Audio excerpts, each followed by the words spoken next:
Hi, hi. How are you?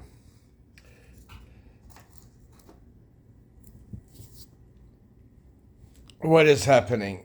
I had a busy morning. Yes, busy. For me, busy is busy. I had a friend come over. I gave my friend a haircut. I still do haircuts, only to him actually, because he does me a lot of favors. And so once a month, I don't know, he comes and I give him a haircut. I used to be a hairdresser. Yes, I was a hairdresser. The 1966 67. I was a hairdresser, and then I'll give you a little story. So yeah, this I'm gonna upload this video. I'm gonna make it 10 minutes. Let's see, and then Zuzu. Anyway, so it's like a live. Okay, we're on live. Except this is gonna be funny and enjoyable, and not watching if I can see my knees. Um, yes, hairdresser. That's how I started. Actually, I started assistant hairdresser. I didn't. I wanted to work right out of school. I didn't want to go to college. I understood that college was bullshit right away. I said, no, this is garbage. This is not gonna. I saw what they did with it, what they got, the money and all that. I said, no, it's something. The years that you spend and the money you get back is not worth it. So I said, I'm gonna go right away. So I started to work and be fashion in I'm sorry in hairdressing, and it was fun. It was nice. What I learned in hairdressing, this is very important. I learned how to talk with women. A few women are probably going to laugh at that, but I learned how to talk with women and how to be with women, because for a young man, you're how old, 17, 18, you don't know how to talk. You're shy, whatever. And I understood women much more deeply, and Shaktis are important. They became very important in my life, very important. So I'll talk slower because it's not going to be 3 minutes. So I learned how to talk with women, which was something fabulous. And I saw some amazing stories, hairdressing stories, really. And in the 70s, whatever, it's actually late 60s. It was the movie called Shampoo, which was like the hairdressers were the gods. Then the fashion designers became the gods, and then the rock stars became the gods. There's always somebody becoming a god. But back then, it was the hairdressers because of a movie that was made called Shampoo. It was very, very popular to be a hairdresser. So I was a hairdresser. Uh, in any case, continue that, and from hairdressing, I went into the fashion business. Right, I went into the first fashion store that opened up in Canada. Actually, probably North America. Actually, New York probably had it before Montreal. Montreal was the capital fashion of North America, but then this was we're talking 1970. Very powerful. Quebec had something called Fashion Quebec or whatever. So I went into the fashion business, and I went in there in the first opening of a store called Chateau.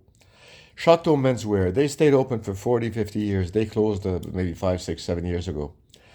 And so I learned fashion. I became understanding clothes and quality and all types of things, fashion weaves and fashion fabrics. I loved it. And I saw. So from the hairdressing, which I felt was, and was the hairdressing was hurting your back. You hurt your back all day long. You're always bending down and many stories in there, but not the right thing. The fashion was great because then I was in the it was in the first store. The first one was on St. Catherine Street and Mountain Street, Chateau, and I was one of the first 8 salesmen. I was number 8.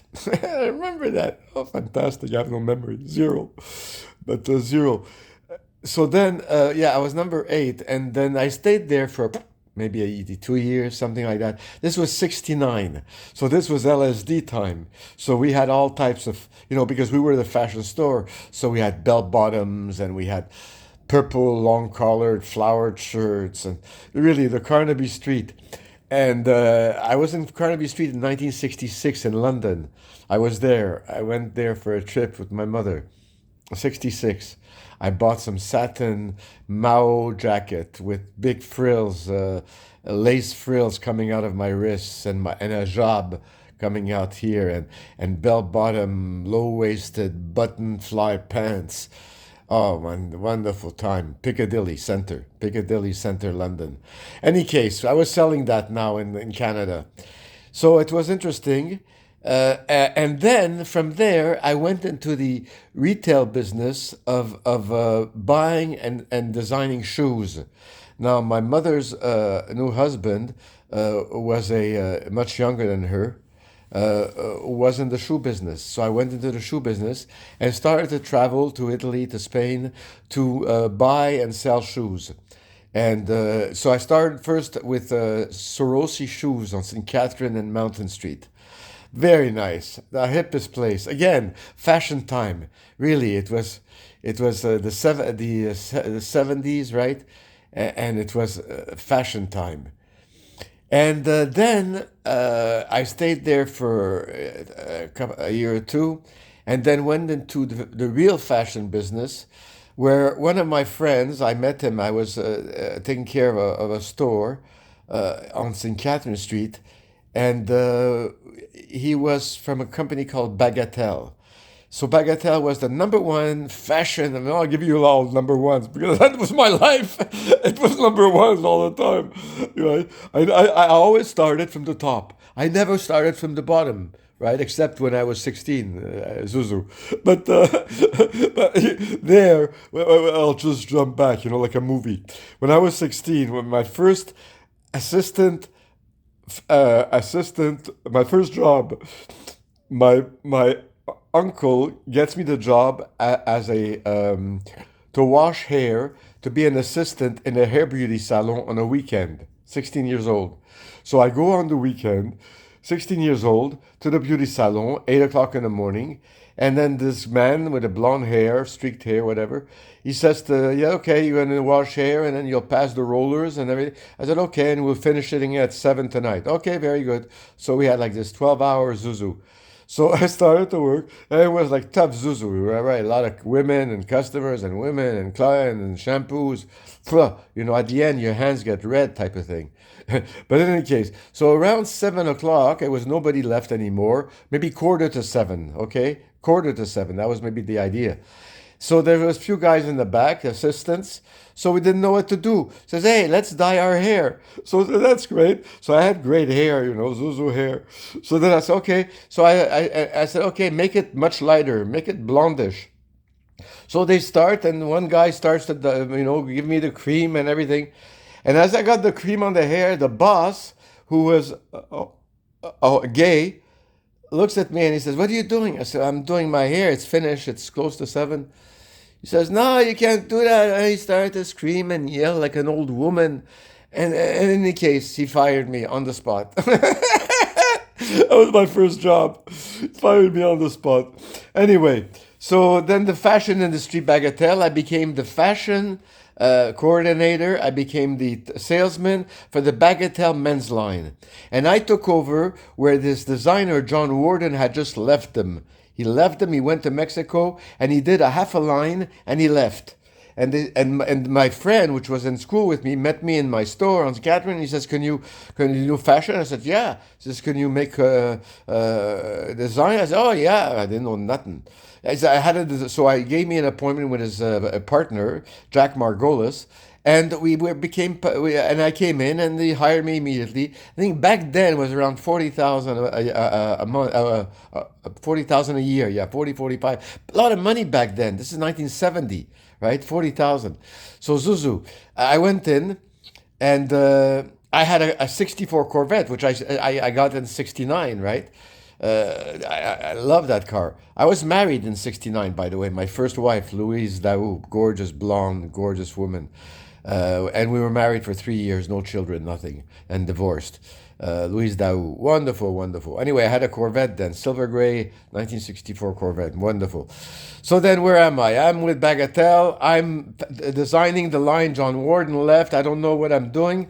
I'm studying. And then this godliness within me, this trust that I had in myself. Now, when I was young, somebody said to me, or a voice said to me, talk like God, act like God, play the part, and you'll be God. I remember this, right? Maybe 15 years old, 14 years old. And this stayed in me to be like that, to stay like that, to remain as that vision. And I acted, right? I acted, and I had an intelligence, a wit, a humor, and which never left, it just amplified. And this is not ego, this is just the fun. And the ego is the understanding and the thinking and the acting from a body mind that you're a person. So this is gone for me. This died 10 years ago in God's grace. So then Bagatelle, I came in and did the line. Now, miraculously, the ideas came. I looked at what they had, what was sold, how I had to, and they told me, "You take care of everything," which means I had to get the contractors to manufacture the line because we were not, semi-manufacturers with contractors. So I had to take care of everything, plus the sales. Right? There was 500,000 sales when I came in. And they didn't know where it was from. There was shows in the States and Las Vegas and New York. They didn't know where. So I had to tabulate. And I guess I did it all. I must have had wonderful energy, tabulated and figured it out. Then I finished the line. I did my own ideas of how to design it. And I remember the idea then was I chose fabrics and put different bodies in the same fabric, which was already revolutionary for that time. Meaning, let's say there was a tweed fabric special. So then I did a short jacket for men. This was a men's line, right? Short jacket for men. And I didn't know that I had any taste. I didn't know. I had the fashion taste from Chateau. But it wasn't that I could design a line, right? So I was thrown in. I have always been thrown in. And that's the idea. When you're thrown in and you trust God, and which I did, right? I felt this divinity in me that was always guiding. Still today. Same one. Except now, the guy who was getting the salary died. There's no more salary. It's just divinity. And it pays off, right? It pays off. It pays for everything by itself. I don't know how. Anyway, fantastic because I can follow because I still have a memory of of his life, of Henri's life, Henri Christian. So then, yeah, that was my Henri Christian was in the when I was a hairdresser because my name is Henri and Christian, both names. When I was born, I was Christian en France, and then when I came to Canada, it was Henri, which was my grandfather's name. So Henri Christian. So when I was fashion design, when I was doing the hairdressing, I became Henri Christian, Monsieur Henri Christian. Oui. So let me tell you. Okay, back to some hairdressing. At one point when I started, I was the assistant to a big famous Montreal guy, Victor, Monsieur Victor. And he was getting high salary, and he was a top French Moroccan hairdresser. And Victor was maybe 5 feet tall, but a personality unbelievable. A talk in French, mostly French, 99 French, 1% English. He spoke to the women. Now, let me give you a little talk about Victor. He's so wonderful. Oh, Mrs. Weinstein, you come over here today. And I'm putting a few words that he could have known. You come over here today. It's wonderful to see you. I will give you the hairdo. Oh my God. Mrs. Weinstein, you are the beautiful woman. Now, Mrs. Weinstein is a 39-year-old Jewish, not working, home girl with 1 or 2 children. Her husband is super rich, and she has a great schedule and likes to fool around. Victor was the number one because Victor's romanticism with the clients was sublime. Now this I learned, you see, this I learned all when I was young like this, because to talk to the women in such a way, and oh, I will give you, your hair is of the color of the silk, Madame Weinstein, you are so beautiful.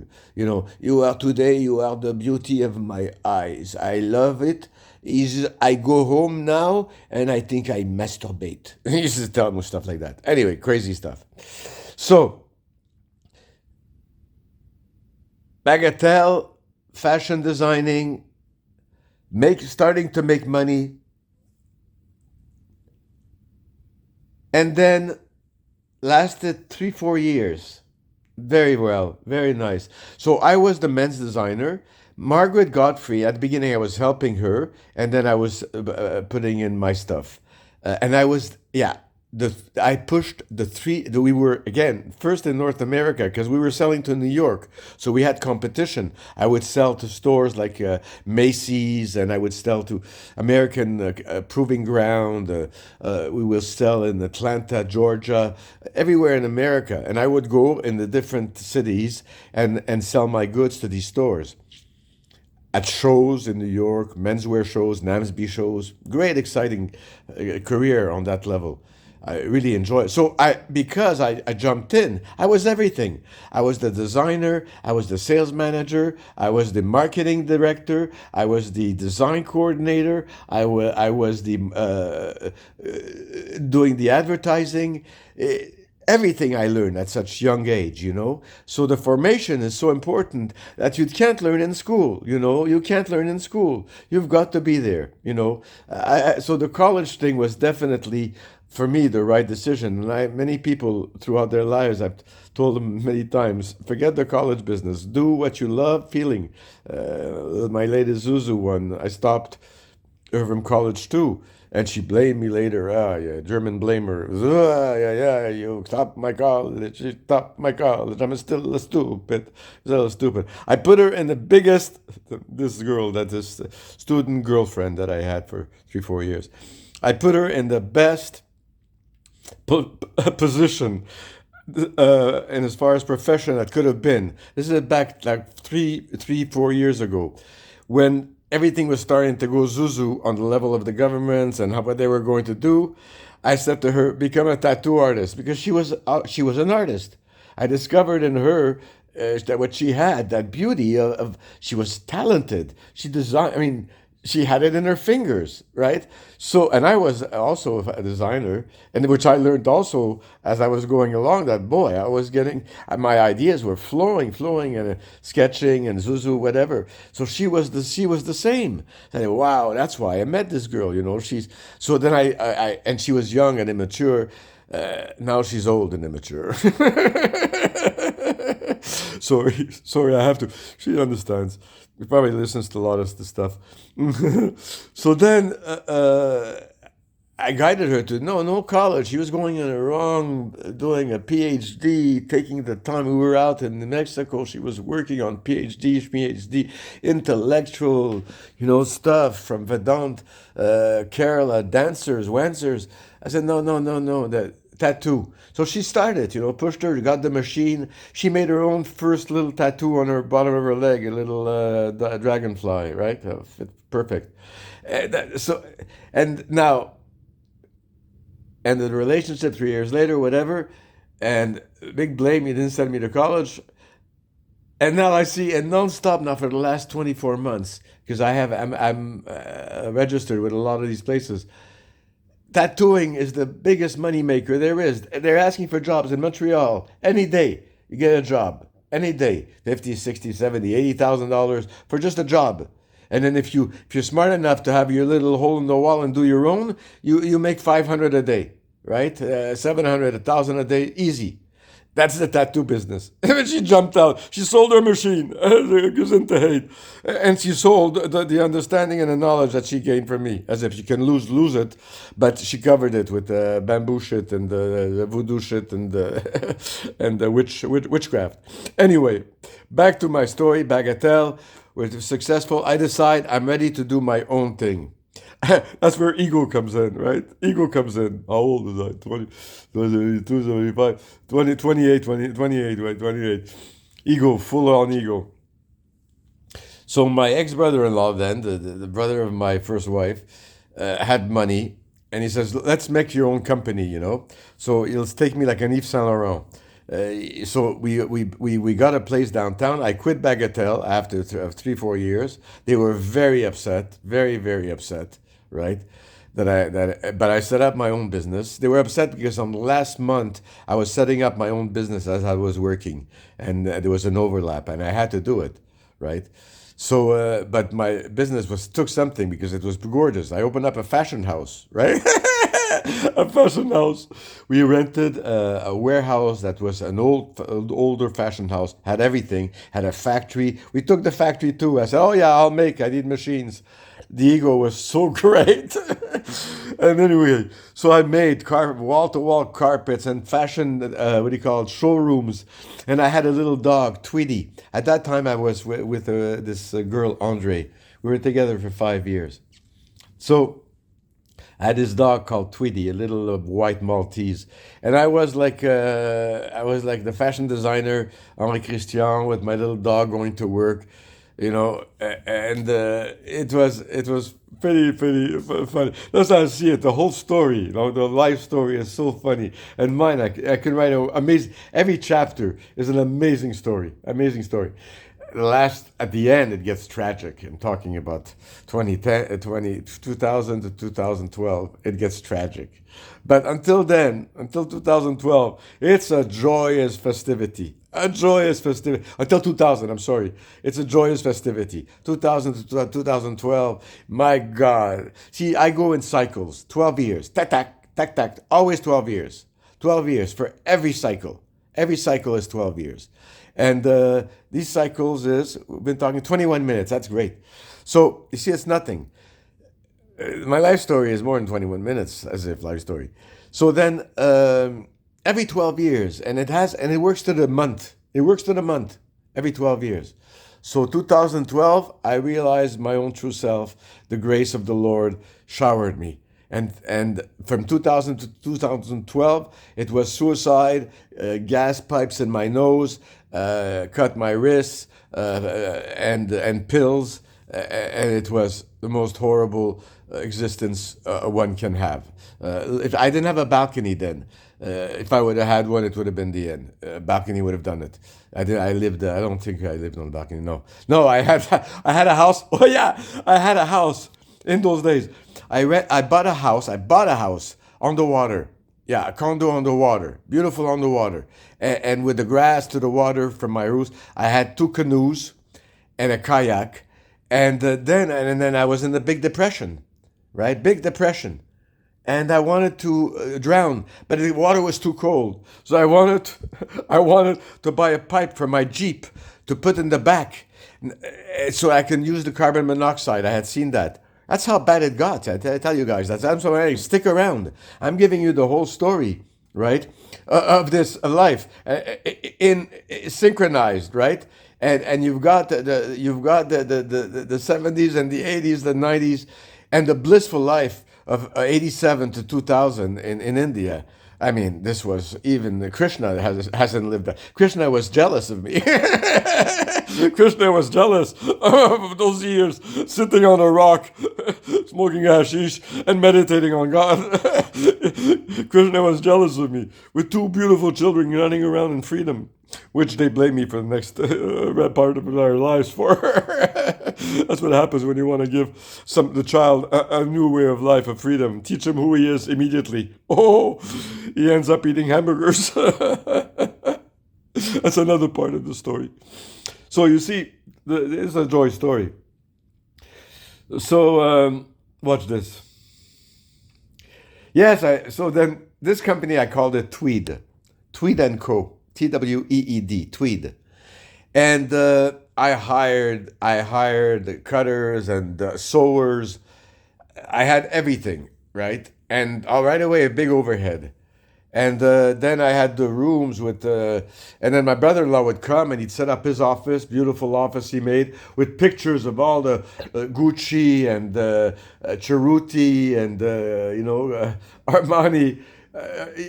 Right away, he felt already like a big Paris couture house, and I was playing the part. I was in heaven. Now this lasted. This dream. It's all dreams. This dream lasted for, I would imagine, 18 months, big max. It ended tragically. The factory burned down. I'll tell you about that later. But look at the movie Bite the Tiger, something like that. Bite the Tiger with Jack Lemmon. Look at this. That's our story. In any case, um,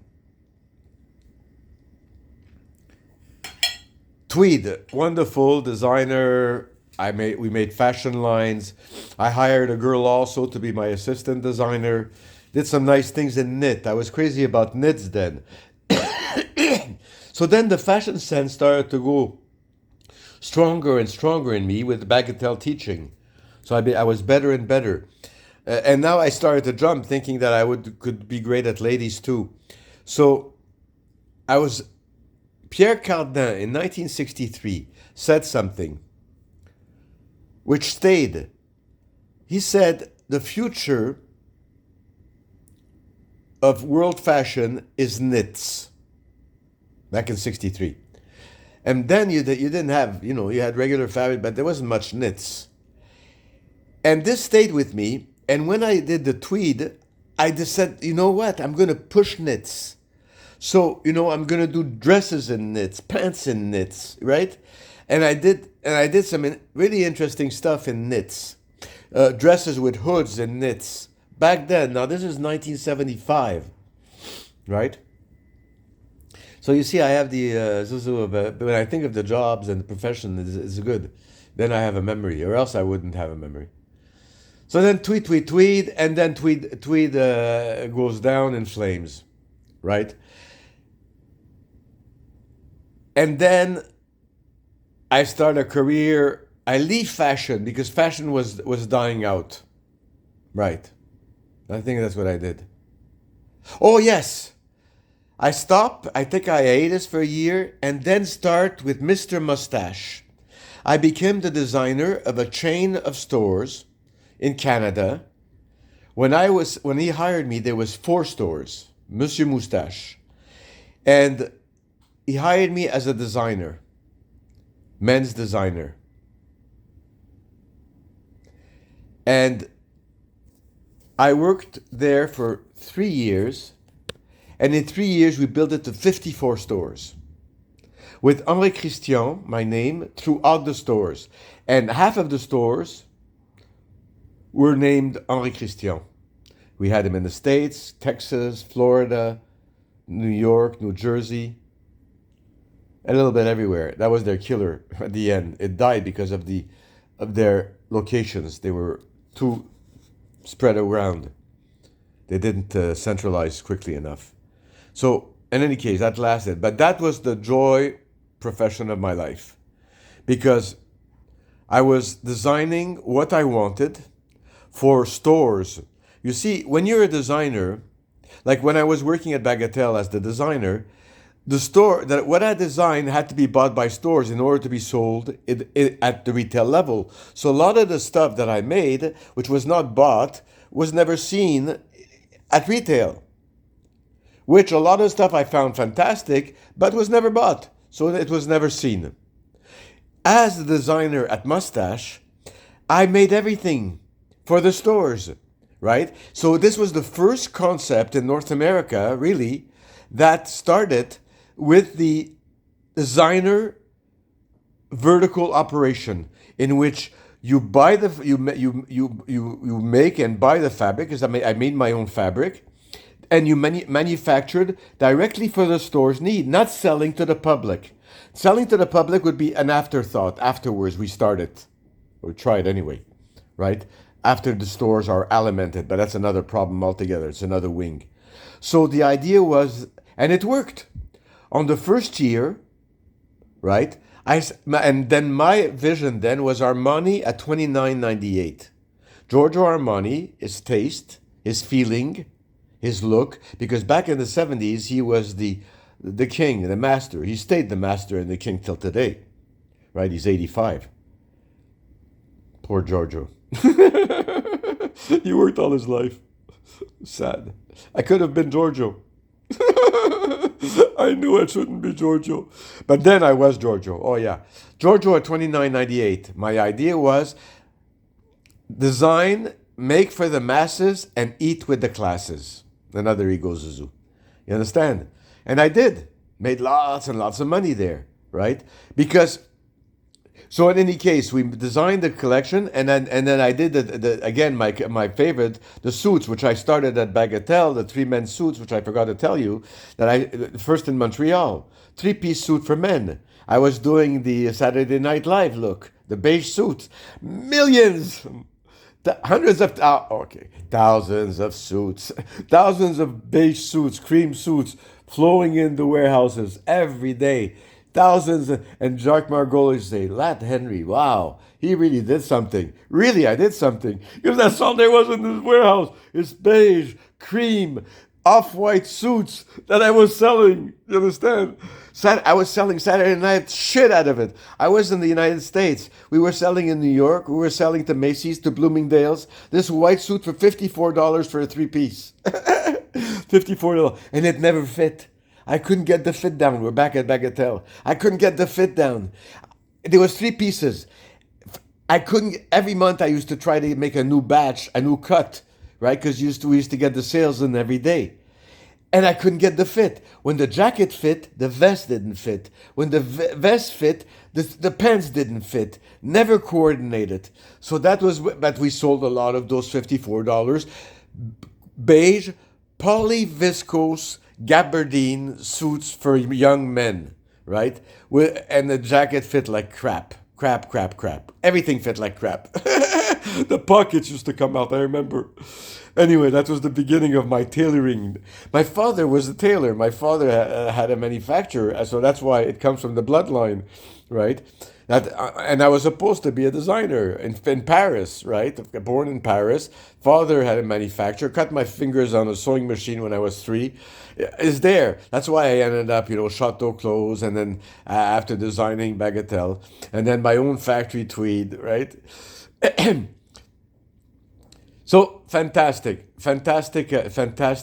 ideas. And this continued, right? This kind of successes. But again, there's a story. It's in your head. Because as you go on, and I remember the ego, right? The ego would come in, and the ego would say, you're an imposter. Yeah, the imposter. You don't know nothing, right? Because I was amazed at the success of what I was doing, right? Really. But the ego was whacking me all the time. So there was suffering. Therefore, I didn't have the joy that I carry, for the last decade. I was grudgy. I remember my girlfriend, Andre, she say to me, Pépère. She called me Pépère. Yeah. Not only her, a couple of them called me Pépère. I was always negative. I was negative. So, yeah, negative with success. And that was the acidity. What acidity does to the body, because I was probably full acidic, like some people we know. Anyway,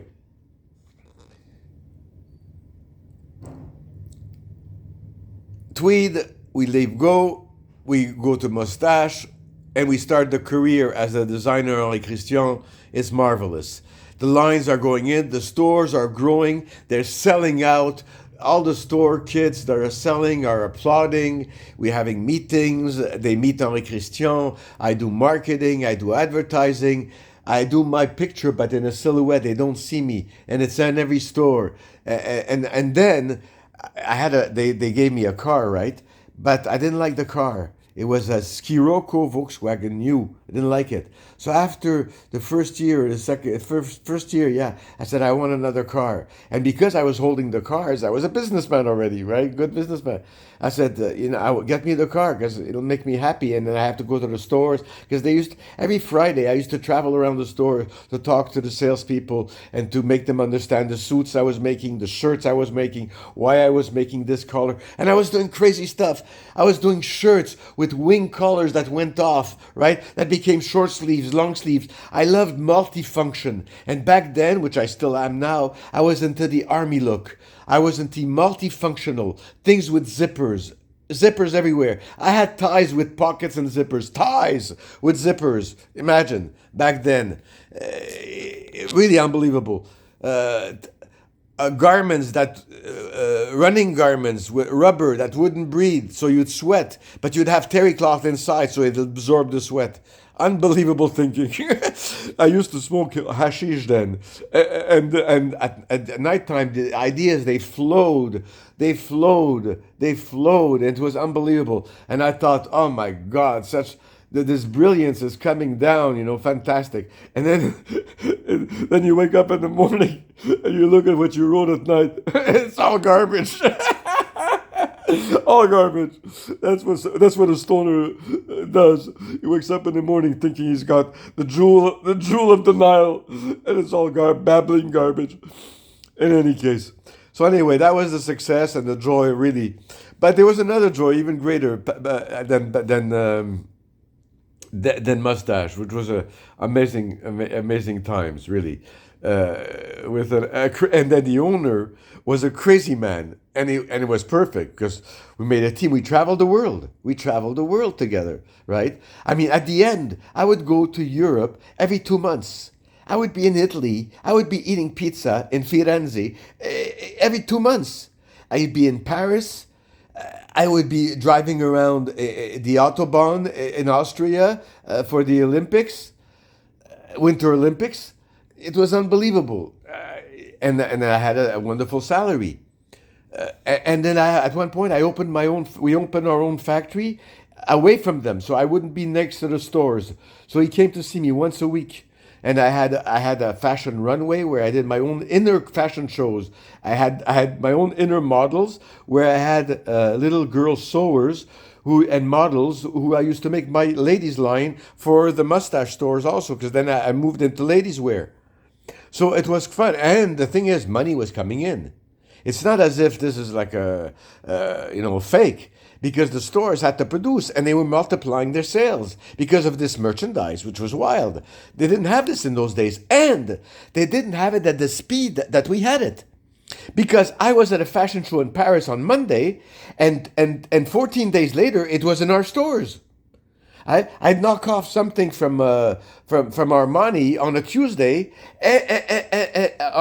in Paris, and then 2 weeks, 3 weeks later, it was all over the stores. In Armani, it wasn't, it was just being bought by some of the big stores. They would get it in 6 months, 4 months.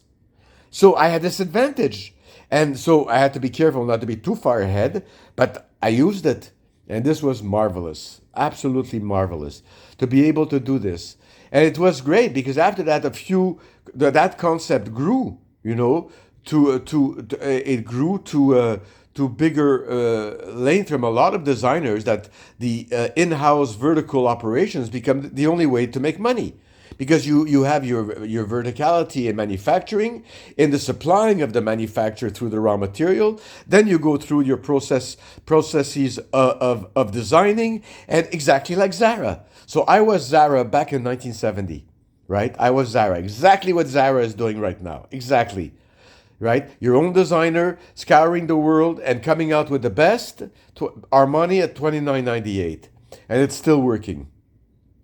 Armani is doing it himself when he started to do his own declension, right? Of the higher price. Giorgio Couture, Giorgio Privé, Giorgio Armani, the X line, the Armani X, the Giorgio jeans, the Armani jeans, the different. So you take different categories. So you hit the population at different price points, which is the right theory. And I saw this back in 70, right? And I saw that the idea was that that's the only way you can go. Anything else was a kind of you're going through a third man. And I always love to go to the source. Now, this is where all these ideas come, because my sense of going to the source, finding where does this stem from, was there at the source. And this led me to my own self. Do you understand? This is where, in my teachings right now, in the words and in the writings, it's all the same. It's to know that you have it. It's not that it's going to grow in you. It's already there. What's going to grow in you is the sense that I'm not what I thought I was. The negativity, the wisdom is going to grow so that you'll understand that, oh, sorry, I'm having the hiccup. 40 minutes. Yeah, this is going to be for the very few. Very few. We can continue on another day too. But I don't mind. This will be cute. Let's see. Oh, they won't let it. It's a 10-minute video. No, we'll see. Where would they be seen? 10-minute video. 10 minutes, you can't do nothing. This is like more live. It's like more like a talk. I like that. It's a live talk. But I've seen some people talk 2, 3 hours, 4 hours, teachers, whatever. But this could be seen through. Yeah, that could be seen through the link through a YouTube. It cannot be seen through a link. 10-minute videos. Yeah, unless it's a live. Anyway, doesn't really matter. But it's a good story, right? And there's a lot more. I mean, it goes on to 220, it goes to 2087. It goes to 2087. Yeah, basically. So, yeah, the mustache thing was wonderful. Wonderful, wonderful, wonderful. Wonderful adventure in the mustache. And so they got me I asked for another car. Took me 3, 4 hours of negotiation. I got it. And I got a wine Corvette, another one, because I already had, but it was, I wasn't using it then, because maybe it wasn't working but I still had my 64 Corvette. Yes, I still have my 64. Anyway, they gave me a brand new 78 wine Corvette. Now, if anybody doesn't know, but Corvettes are very powerful animals. And my first one I was 21. Remember the idea I told you? Be the king, play the king, you'll be the king. At 21, I had my Corvette, silver gray Corvette. It's like it's like a Ferrari. So the girl, Zuzu, it was a sex machine. Scorpio sex machine. Wonderful. Times have changed. Now I'm just a satsang machine. Yeah. Well, joy is there. Cosmic orgasm is always flowing. You see it. You feel it. It's there to be shared, by the way. You go to our Airbnb. What's it called? Airbnb? Go to Airbnb. Look under shining stars. Trading at pars. Meditation is part of this whole thing too. My eyes are small, right? Meditation is part of this thing too. The Buddhists have a way of meditating half-half, in which you keep your eyes half closed. And it's wonderful. I do it often. Because then the light is coming in, so the forms are still there, and the awareness is there. The watchfulness and the awareness of both, form and formless, is there. That's where you are. Because when you close your eyes and you just go into the formless, right? There's no form. Let's say no thoughts appear. We'll have a nice meditation video of the same type. Long. I love long. I love long. I love slow and long. Long and slow. Sometimes it's fast, but never long. Never fast. No, fast meaning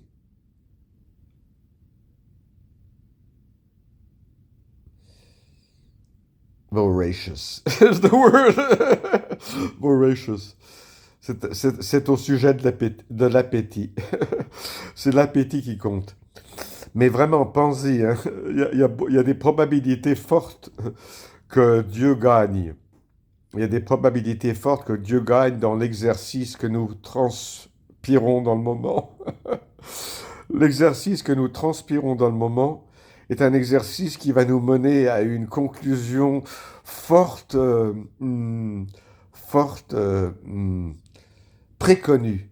Préconnu voulant dire, j'ai la sensation, l'appréhension que c'est dur c'est une lumière qui s'ouvre. C'est une lumière qui s'ouvre. Et non une préférence. Disons que ta préférence est la lumière. Et cette lumière-là donne tout. Cette lumière-là produit tout.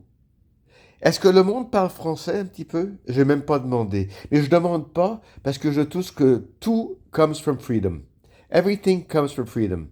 So I will not ask you, do you speak French? Right? They will, a French comes out, French came out. No questions asked. You understand? A brick falls from the ceiling. Brick fall from the ceiling. No explanation. Why? They do. No, no. The brick fell from the ceiling. Zen, zen. You understand? So all of a sudden, it goes into French. It goes into French, right? It is not you. It is not you. It goes into French. French is not you, right? So what is you in this whole thing? Well,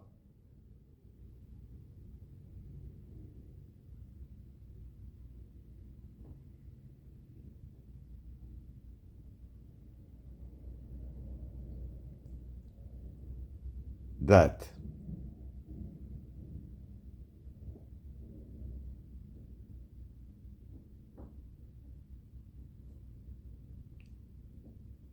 That which is beyond. That is you. Om Shanti Shanti Shanti. Peace, peace, peace in your heart, peace in your mind, peace in your universe.